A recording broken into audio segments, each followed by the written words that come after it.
Praise the Lord. இன்றைய பலப்படுத்தும் வார்த்தை மத்தேயு 25வது அதிகாரம் 21வது வசனம்.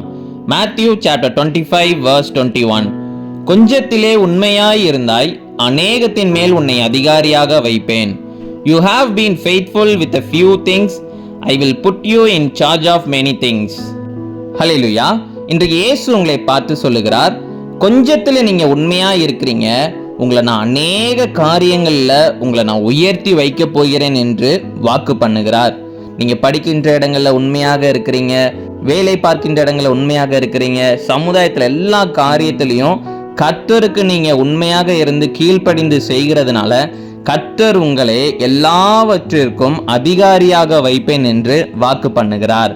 அப்போ நீங்க உண்மையாக இருக்கின்ற பொழுது கர்த்தரிடத்திலிருந்து ஒரு ஆசீர்வாதத்தை பெற்றுக்கொள்ள முடியும், உயர்வுகளை காண்பீர்கள். அப்போ இந்த நாள்ல இருந்து இன்னும் நீங்க உங்களை ஒப்பு கொடுங்க. ஆண்டவரே, இன்னும் நான் ஆண்டவரே ஏசப்பா உண்மையாக இருப்பேன், எல்லா காரியத்திலையும் ஆண்டவரே ஏசப்பா நான் உண்மையாக இருப்பேன் என்று ஒப்பு கொடுத்து நீங்க கர்த்தருக்கு பிரியமுள்ள வாழ்க்கை வாழ்ந்து கர்த்தருக்கு நீங்க உண்மையாக இருக்கின்ற பொழுது உங்க வாழ்க்கையில இன்னும் அநேக மேன்மைகளை பார்ப்பீங்க.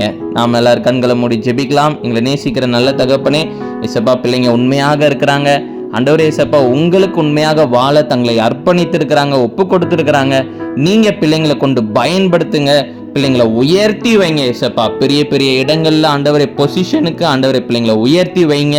நீங்க மாத்திரம் மகிமைப்படுங்க. இயேசுவின் மூலம் ஜெபிக்கிறோம் எங்கள் ஜீவனுள்ள நல்ல பிதாவே. ஆமேன், ஆமேன், ஆமேன். ஏசப்பா உங்களை நிச்சயமாக உயர்த்தி வைப்பார். God bless you. Have a joyful day.